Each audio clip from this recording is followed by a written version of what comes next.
Alors voici le tarot divinatoire Astrelia de Yves Buquet, peint par Isébise Chessex.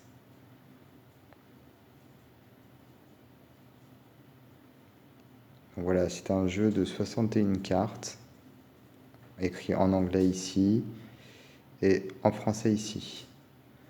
Alors il parle de tarot divinatoire, mais c'est plus un oracle qu'un tarot, puisqu'il n'y a que 61 cartes et que ça ne respecte pas du tout la construction d'un tarot classique. Alors le livret, ici en français, qui a été créé par le médium Yves Buquet. Et on a ici donc les représentations des cartes, les significations des cartes, pardon. C'est un livret qui est vraiment basique. Et là, la même chose, mais en anglais. Le coffret, par contre, est sympa. Il a un petit socle ici qui a un effet velours. Alors, les cartes, les voici. En fait, ce sont des cartes de style tache d'encre. Alors, normalement, elles sont dans l'ordre, voilà. Il y en a 3 qui sont dans le désordre, mais... Alors, on a le nom en français, le nom en anglais. Donc, c'est vraiment très... comment dire abstrait, voilà. C'est comme des taches d'encre, mais avec des couleurs. Ces tâches sont censées justement aider au travail de divination, de libre interprétation, d'intuition. Ce que je peux comprendre comme concept. Voilà, la 7 est ici. Le problème qu'il y a, c'est que moi, j'y arrive pas du tout. Enfin, j'ai du mal à me projeter dans les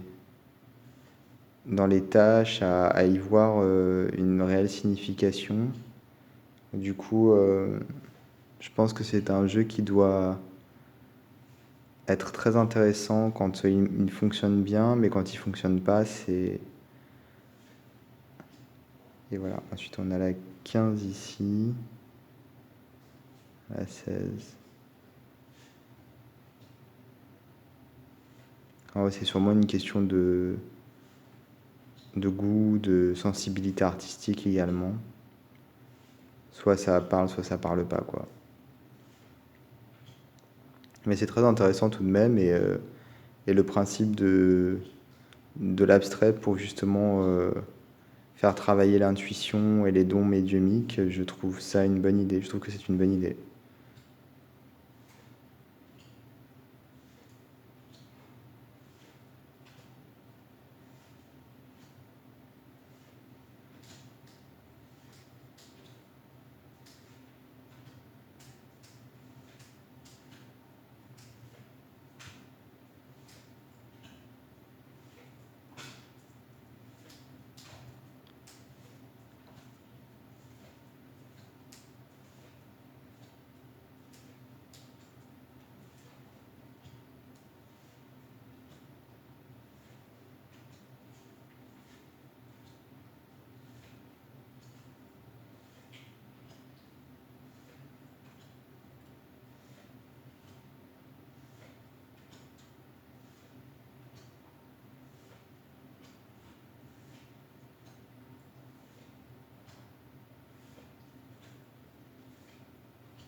Voilà le dos. Les cartes sont d'un format pardon, un peu, pas carré, mais assez large en tout cas.